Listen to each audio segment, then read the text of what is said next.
Mahinang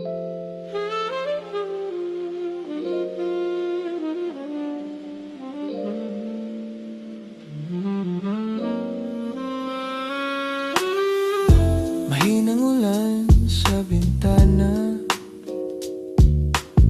steam ng taas ay sumasabay sa umaga.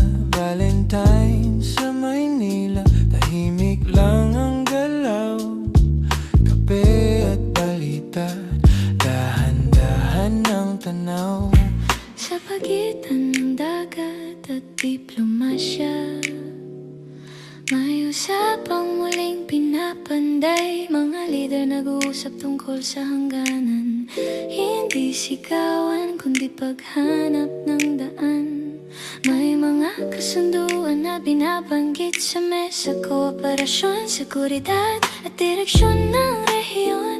Para sa iba'y headline lang sa papel, pero sa mangingisda kabuhayan ang dahilan.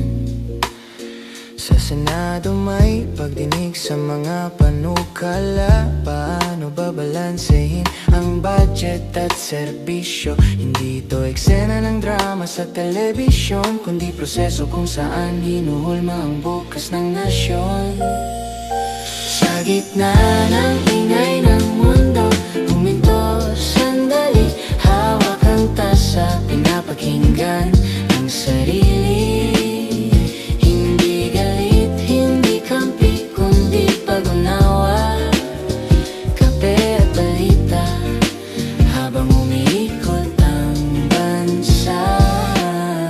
Usapan ngayon ang presyo sa palengke, inflation, sweldo at pang-araw-araw na gastos. Sabi ng ulat may galaw ang merkado, pero ang tanong, ramdam ba sa jeep at karindeya? May bagong datos tungkol sa paglago, mga negosyong umaasang tuloy ang recovery. Para sa ilan, numero lang sa spreadsheet, pero sa empleyado dagdag oras o dagdag sahod ang ibig sabihin.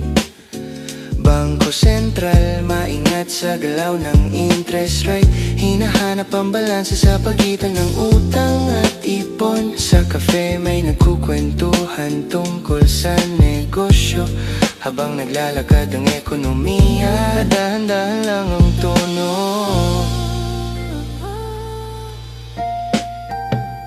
Sa malayong arena, may Pinoy na lumalaban. Hindi lang medalya ang hinahabol, kundi pangalan. Bawat suntok, bawat takbo sa track, dala ang bandila sa likod ng bawat hakbang. May ligaring nagpapatuloy sa bansa, basketball sa barangay hanggang international na laban. Para sa fans, sandaling pahinga sa balita, pero sa atleta, taon ng ensayo ang kapalit ng palakpakan. Hindi lang score ang mahalaga, kundi ang kwento ng disiplina at pangarap. Habang ang radyo sa cafe mahina ang volume, may naririnig na sigaw ng crowd sa background. Sa gitna ng ingay ng mundo, huminto sandali, hawak ang tasa, pinapakinggan ang sarili. Hindi galit, hindi kampi, kundi pag-unawa, kape at balita, habang umiikot ang bansa. May bagong pelikulang pinag-uusapan, mga artista abala sa promosyon at entablado. Para sa iba, eskapism lang ang sinehan, pero sa industriya, trabaho at kabuhayan ang dahilan. May concert na punong-puno ng ilaw, mga kanta tungkol sa pag-ibig, swak sa araw ng puso. Sa social media trending ang ilang pangalan, ngunit sa likod ng kamera tahimik ang rehearsal at pawis. Hindi lahat drama, hindi lahat intriga, minsan simpleng kwento lang ng sining. Sa cafe may magkasintahang nagbabahagi ng earphones, habang tumutugtog ang bagong awit ng OPM.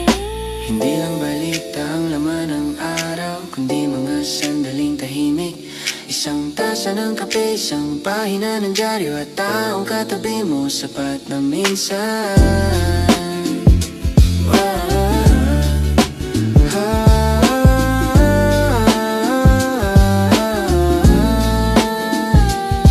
Ayon sa ulat, amihan pa rin ng umihip. May ulap sa silangan, may ambon sa ilang lugar.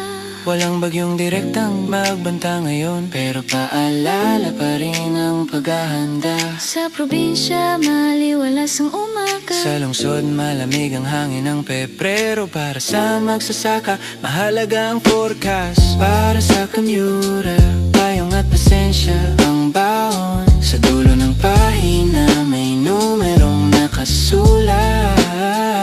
Pangarap na tinaya sa maliit na tiket. Winning combination 14, 20, 23, 31, 36, 42. Kwento ng pag-asa sa pagitan ng trabaho at sweldo. May tumataya, hindi lang para yumaman, kundi para magbukas ng bagong simula. Sa cafe may nagbibiruan tungkol sa swerte, habang ang barista'y naglalagay ng latte at na puso. Sa gitna ng ingay ng mundo, huminto sandali.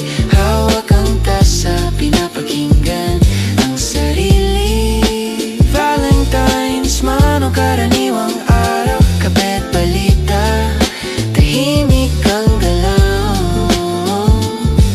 Hindi headline ang tunay na kwento, kundi kung paano tayo patuloy na nakikinig. Sa pagitan ng jazz at amihan ng gabi, Ang bansa'y humihinga, sabay sa musika. Pebrero 14, 2020.